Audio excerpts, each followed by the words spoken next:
Hello folks, very warm welcome to another video in the Planes and Trains series. The aircraft on your screen is the Cessna 337 Skymaster in the Westpac Lifesaver livery. This is an actual aircraft that operates down in Victoria and goes looking for sharks, amongst other things. Yes folks, that's how we roll here in Australia. We have aircraft that go looking for sharks. Planes and trains, folks. Concept's pretty simple. I replicate real-life railway journeys by flying a virtual aircraft. That's kind of how it works. And this one today is featuring a railway journey known as the Overland. The Overland runs from Adelaide to Melbourne, or from Melbourne to Adelaide, depending on which direction you want to go. It's a daylight service between those two capital cities, and the journey's around about 400 odd miles, something like that. We're going to do this in two stages. This will be part one. We're going to have a look at the Overland railway journey, have a quick look at what that involves, talk a little bit about some places en route, and then we'll kind of land about halfway towards Melbourne in a place called Nil. Nil, N-H-I-L-L, not Neil, N-E-I-L, or N-I-L, Nil. No, it's Nil. Got it? Clear as mud? Let me show you the route. So, little nav map, folks. We are here in Australia, in case I didn't mention that in the introduction. And the railway journey takes us between Adelaide, which is up here in the capital of South Australia, down to Melbourne, which is the capital of the southern state of Victoria. Lots and lots of waypoints. So this is my interpretation. It's my best fit, I suppose you might call. It will be available as a link in the description, and you can, I mean, it's only 400 and something miles, 434 miles. You can do that. Most aircraft have that sort of range. I'm going to do it in two stages just because I can, and I only kind of have time for about an hour and 30 minutes or so of flying, which will get me to a place called Nil. But anyway, the train starts up here in Adelaide and then winds its way eastward through places like Murray Bridge, and then sort of in a southeasterly direction, tracking down past Tailem, and through a place called Canalpin, and then it sort of crosses the border down here a little bit through Keith first, and then it crosses the border town. That's aptly named, isn't it? And then the hard border is actually here, and then we will land in a place called Nil, just over the border. Right, so Nil is 178 miles away, so yeah, kind of sort of halfway ish, sort of. The flight plan over here, so lots of waypoints. There's a lot of bends in the track, folks. That's why I've done my best to sort of keep to the general layout, the general direction of the railway, but there are some parts which are sort of approximations, just because it would be very difficult to fly exactly, to stay right on top of the railway tracks. So Nil is down here, so that is 1 hour and 32 minutes. What did I say? I've got a time for about an hour and 30 minutes flying if I don't do too much waffling. Yeah, about halfway. Yeah, so en route I will talk about the railway journey. We'll fire up the website. Coronado 337 Skymaster 2 is our aircraft for today. We're going to cruise, planning at 7,500, trying to do this VFR. If we need to go lower, we can. The lowest sort of safe altitude we need to worry about is sort of down here and towards the Grampians. We're not actually, we're going to be flying to the east of the Grampians anyway, so we're not going to have to worry about it. I think the lowest safe's about 5.5 or something like that. But yeah, 3.5 if we need to. I don't think it'll be a problem. What I like to do with these planes and trains journeys is to fly them VFR. So I'd like to enjoy what's underneath me. So that's the plan, folks. Adelaide to Essendon is the airport that I've plugged in for our destination. Essendon is the closest to where this train actually ends up in Melbourne, a place called Southern Cross. but I'm going to do it in 2 parts. Today, Adelaide to nil. Part 2 will be nil down to Essendon. Let's start her up and let's go flying. Alright, on the taxi. I'm going to try and be pretty heavy on the edits for this video, folks. I know that we do have, I'm very grateful for those viewers that do stick with the video length. Pretty much whatever I post, it would appear, at least some diehards, and thank you. But I know that for many people, shorter videos, sort of that 20 to 30 minutes, seems to be the sweet spot. So I'm going to try and make the video around about that length. That's why I'm doing it in 2 parts. So we might just pull up here at the holding point, runway 23, just get ourselves sorted. Okay, now landing lights can come on, strobies can come on. We've got our trim set for takeoff there. Everything else is good. We've got plenty of juice. That won't be an issue. We need to worry about anything else. We've got cowl flaps open. We'll leave them there for now. We're pretty much right, hey? So runway 23 here in Adelaide, but then it's a pretty early left turn to get back onto the railway line, which will take us to waypoint 1, and then we're heading towards the sort of southeast there. So we're going to pick up the railway from the station there. Okay, no problems. All good. Let's do it. GPS there. Get ourselves moving, so we'll just align our heading bug, which will come back that way. About runway 23, overcooked. Bit of flap. Transponder can go to altitude. Back there, good. Right, make a rolling start. As the dogs decide that they need to be heard, let's go, full juice. Here we go. Thanks for the support, dogs. Perfect timing. Rotate about there, off we go, nice and easy, does it? Alright, positive rate gear can come up. As can the flaps. My apologies for the dogs, folks, but that's what you get on this channel. Real life. It is not a professional production by any stretch of the imagination. Nice early left turn as you come off the power and head back towards the railway station. See if we can take up the track from waypoint number 1. It will be a challenge. We enjoy a challenge, don't we?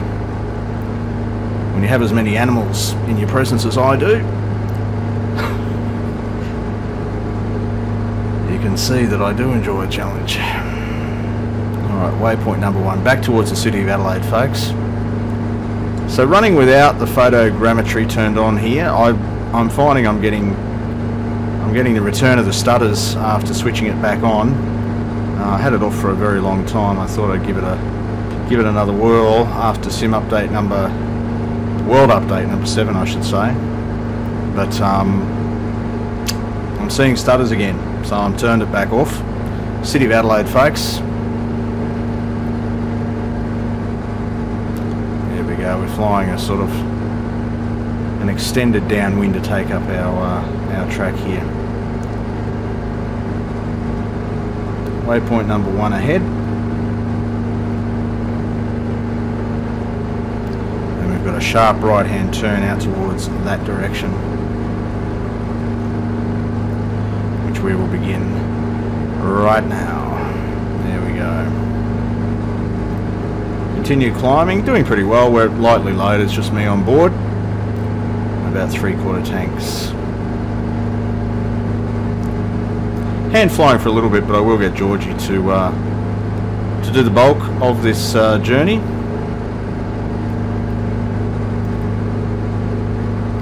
Following the railway line, it'll take us more towards the east after waypoint number 2.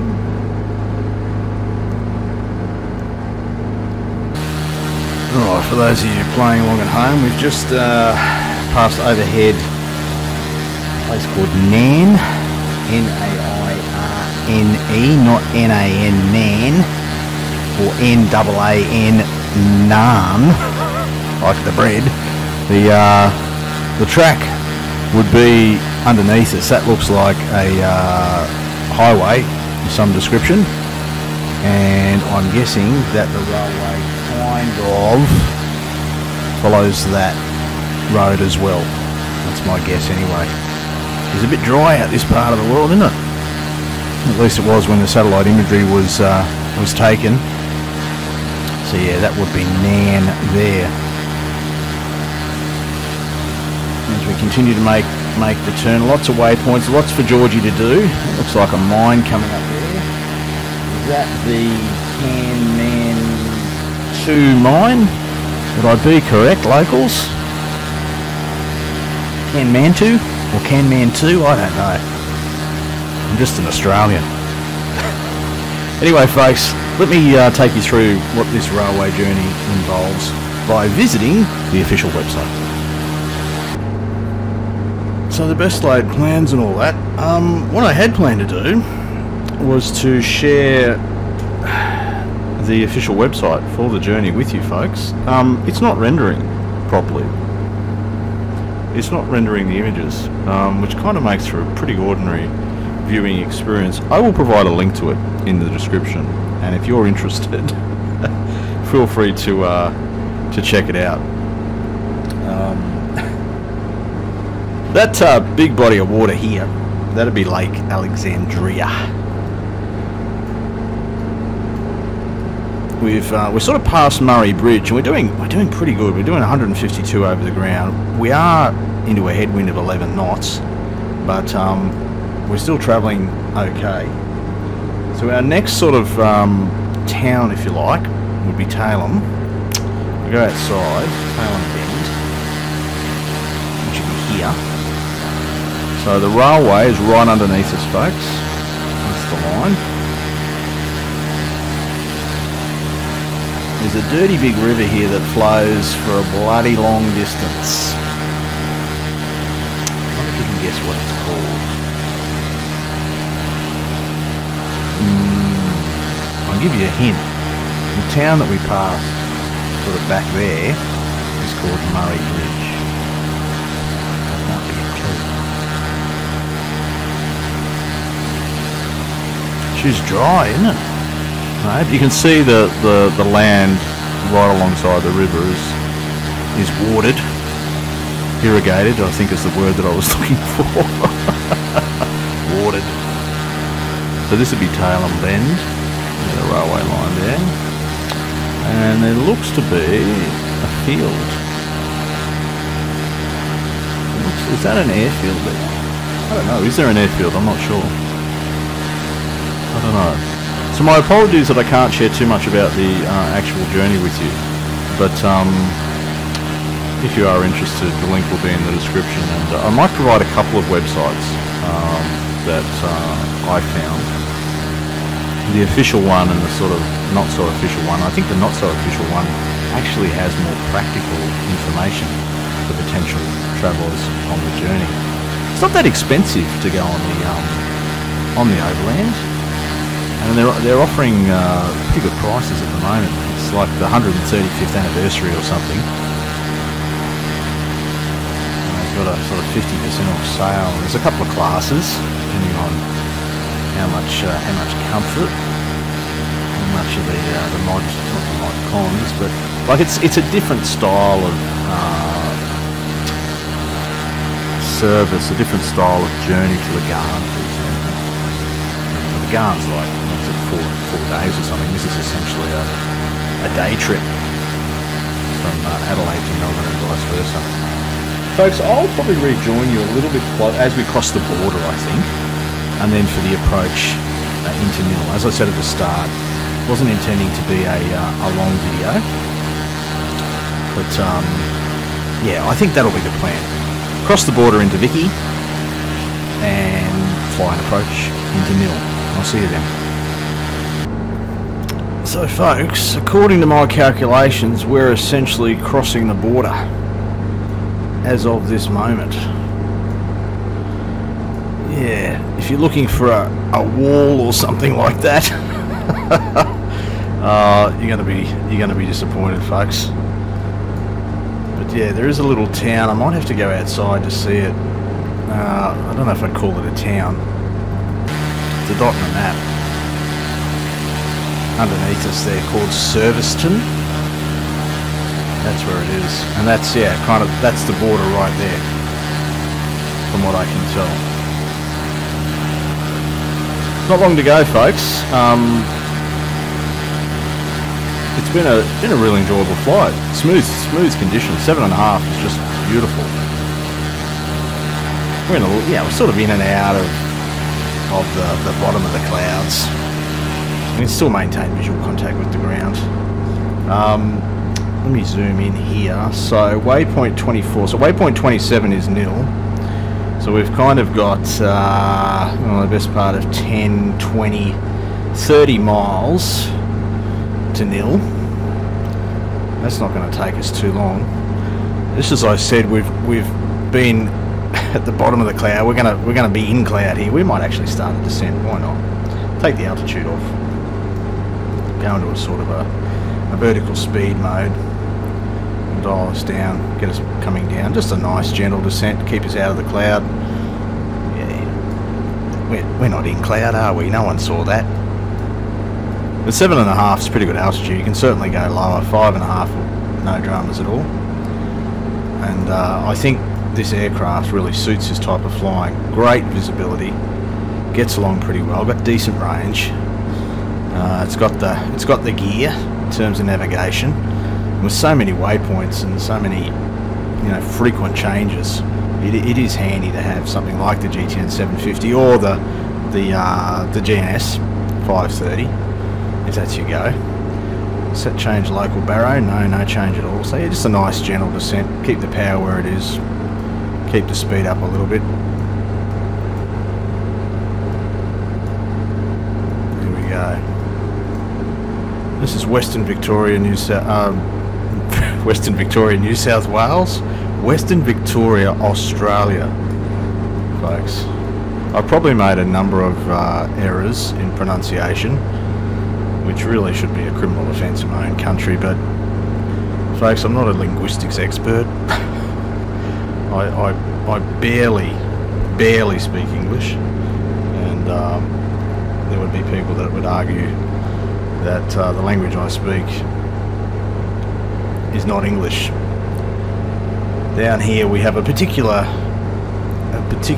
version of English. Australian English is the official sort of academic term for it, but most of us call it strine, S-T-R-I-N-E, strine.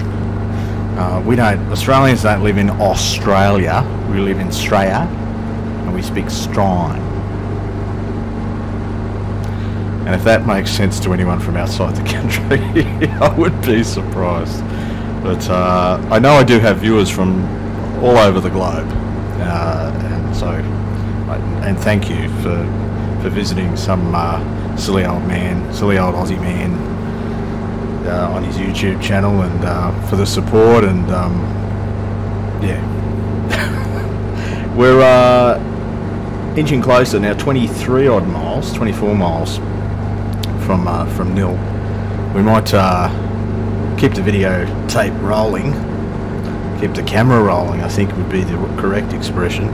See, I do that quite a bit, folks, and regular viewers to the channel will know that I try to say something and it doesn't quite work. I get half of it right. We'll just continue, sort of increase our descent a little bit. Like a landing light on, just for something to do. Just slowly start enriching the mixture as we descend down through 6,700. Yeah, so in the next part 2, hopefully the website will be rendering correctly. I'm not sure what's happening there. Every other website I'm visiting is fine, but the official Overland Railway website is not playing ball today, so that's how it goes. Making a turn towards nil, folks. Now the field in nil, is to the north of the town, north of the railway station anyway.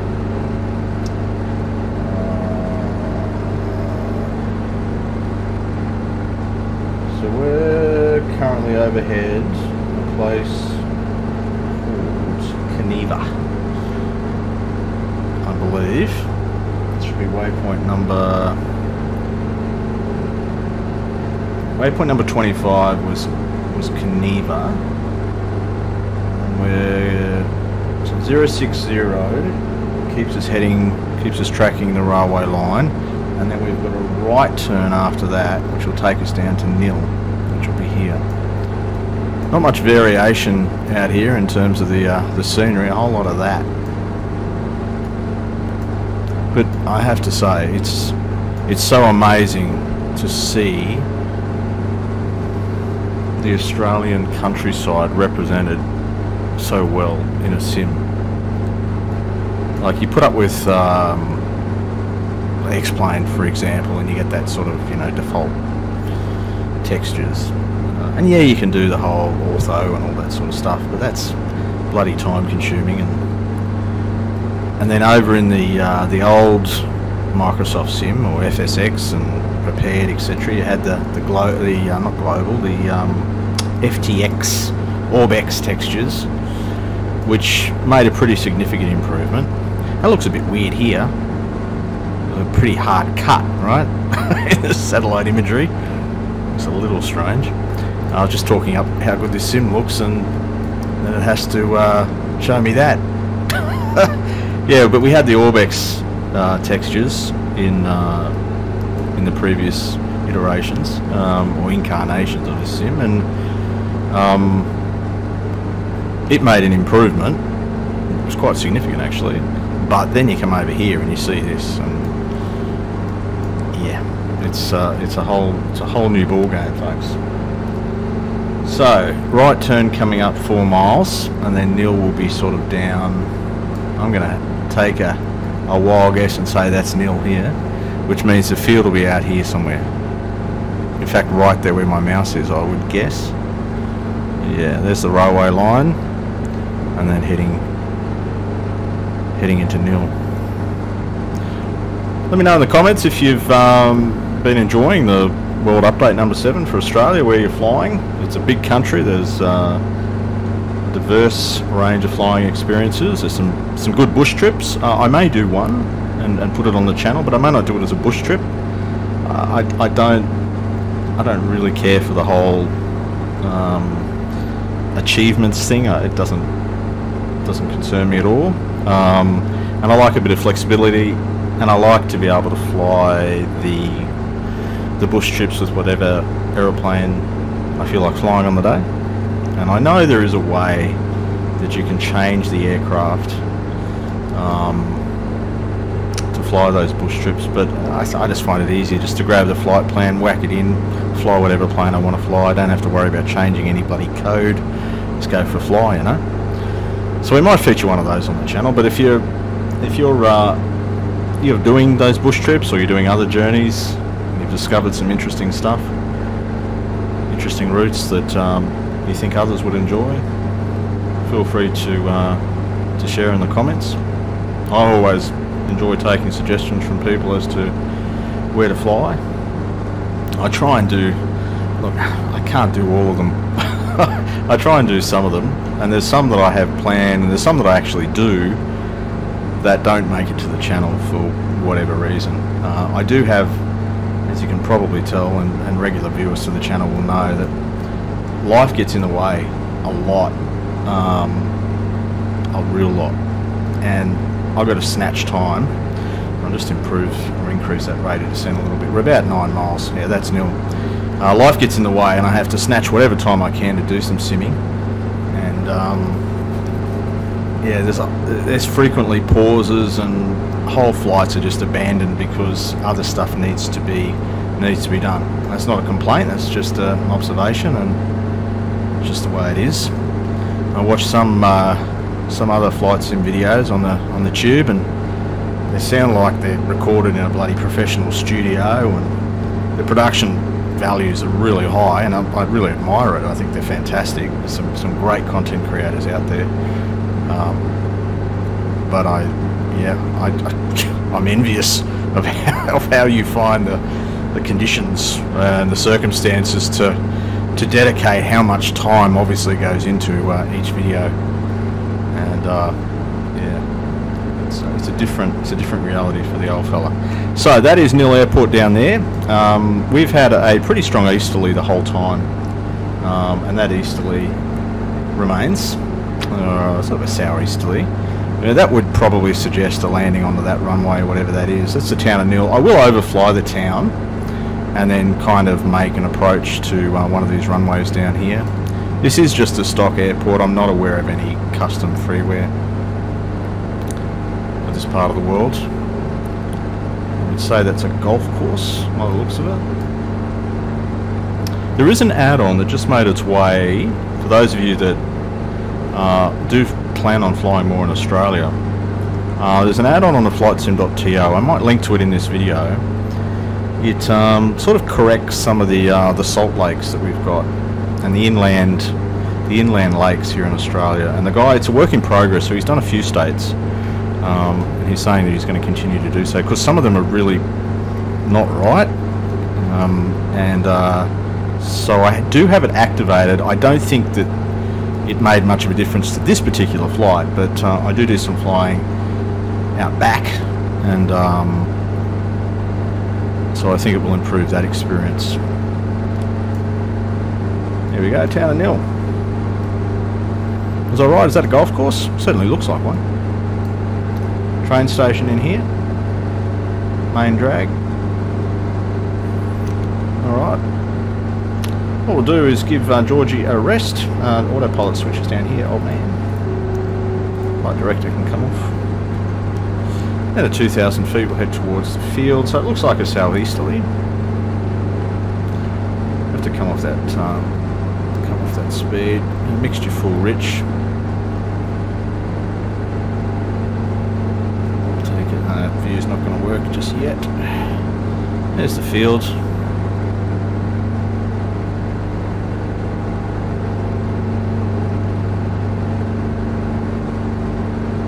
Looks like the main strip is sort of 0927 and then a grass strip north-south, yeah.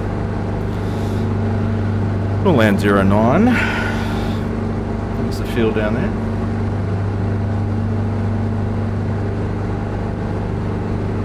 Used to love flying to some of these. I never got to Nil, but I used to love flying to some of these regional towns. Friendly folks out there, good people.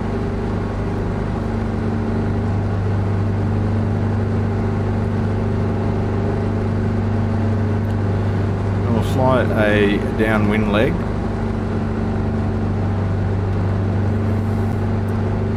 Take a view out the side.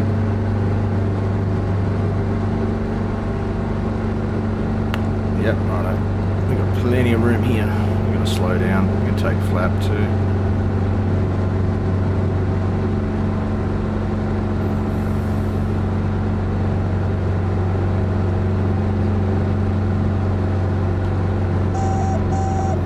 Yeah.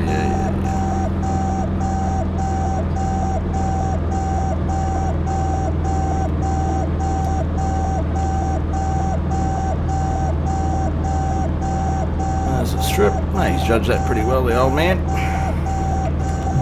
You can come down now. Bring that prop lever fully forward. The wind's held up for us. That's 6 knots, 5 knots. Headwind. That's lovely. Just continue to slow down, retrim as we do so. So folks, this will conclude part 1 of the Overland Planes and Trains. Thanks for your company as always and for your support. It is very much appreciated. And full flap now. Very light headwind.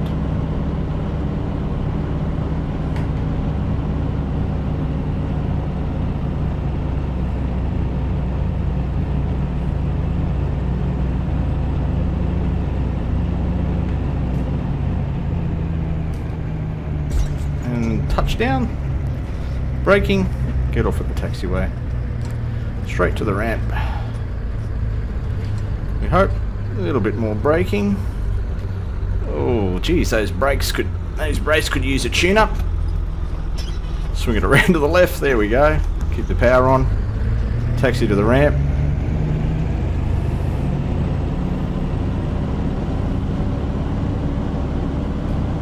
Flaps coming up as we do so. Folks, thanks for your company, and bye for now.